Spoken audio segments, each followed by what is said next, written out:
The Project Workbench. My name is Daniel J. Glenn, and my primary passion is the chronicler of the curious. I love very interesting things, and much like you, I enjoy pursuing things that as a child I had a fascination with, that I can now as an adult pursue actively and hopefully professionally. Give me an example. For example, the web series that you and I both are in. When I was a young lad, a young tyke, I loved nerdy stuff, comic books. And when you walk into a comic book store, you were able to express your nerdy side without fear of repercussions from jocks. And so what you could do is you could discuss who would win, let's say, in a fight between two superheroes that you really liked. One of my favorites was horror stuff. So who would win in a fight between Freddy Krueger or Jason Voorhees? So Freddy versus Jason is sort of an iconic example of this paradigm of the conversationalist who would win in a fight genre. Yeah, I did. It was one that I always was fascinated with because both of them are kind of supernatural in their own ways, and I think I like that idea, the fun idea of exploring, what could happen. And I don't know why fighting is just like a guy's thing. I don't know. No, I think who'd win in it's intellectual fundamental. debate. It's primitive. Like if you were like, who'd win in a foot race? Would it be right, or who'd win in an Inspector intellectual Gadget, conversation? What's great about the format is it allows itself. It's open to interpretation. Like in the episodes we've recorded, which have yet to air, unfortunately. True. It seems like you can sort of craft the argument in a way that suits your beliefs. Yeah. Where if it was like, who's going to win in a foot race, you could be like, well, we could just time that. Like we could right, yeah. We could look at the statistics and solve that discussion over. Right. Well, what makes the show unique is that it's a panel of experts, and that each expert comes with a point of view and an expertise in that point of view. So, for example, we have a physics professor on the show, Dr. Michael Dennin, and he can tell you the science behind what's going on.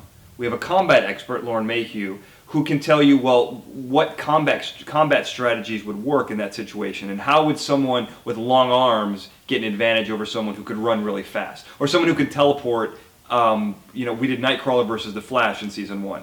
So what does the on-the-ground combat look like between a guy who can teleport and a guy who can run really fast? And that really became a conversation about the uncertainty principle, and is that can you decide where something is or how fast it's going? What's faster, instant teleportation or instant speed? And that becomes the discussion. For the experts on your show, where do you find these people? Like if you want to find a combat specialist who also is good on camera, is there like a Google plugin for that? Or it's difficult. So you kind of have to start with presentation first, and then find someone who looks good on camera and who can perform on camera, and then kind of work backwards and find someone who fits the bill. So, for example, with Lauren, we were casting for a co-host who had these, knowledge of comic books, who had a combat background, and she came back, and so she actually hosts the Flash After Show.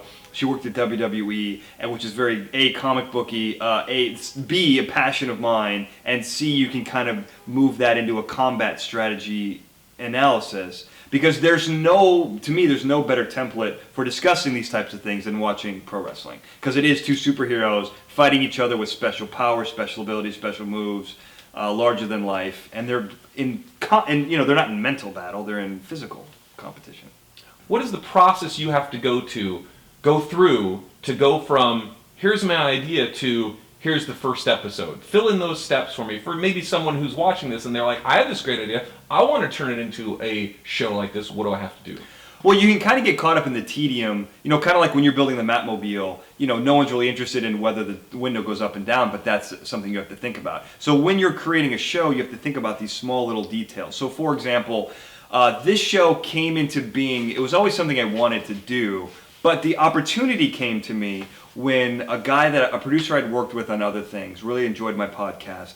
He had a studio that he was going to give me for free, and the parameters were we just had to include audience voting.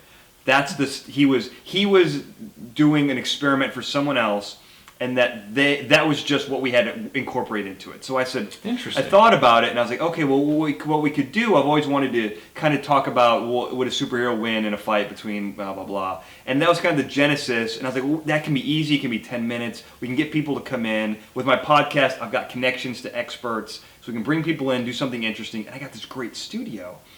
So let's try it, and we can do audience voting because they had a group of people, whatever. So we actually started out as an hour-long version of my podcast. And so we did a pilot show that was an hour long. And instead of having 10 minutes on one superhero, we did 30 seconds to 2 minutes per superhero matchup. So we had 30 or 32 matchups. Mostly Marvel versus DC type of stuff. Or Marvel, that kind of world. No pop culture things. And we had a superhero historian, we had a superhero physicist on the show, superhero scientist, I should say. And so we discussed them very quickly. We had votes coming in. It was great. But it just didn't seem like, it seemed like we could expand on the topic a little bit and to make it more interesting. So what I did when we actually wanted to turn it into a show, and I was still getting the space for free, which is a big plus because space is very expensive. Sure. Had the space for free. It looked great. So then I said, well, I could turn this into a YouTube show if we make it to like 10 minutes. So that's kind of how that genesis happened. That's the creative genesis of it. So now we have a show nugget, and we know it's producible. So how do we make that happen? Well, scheduling is very important. So like the first season has just 3 experts, easy.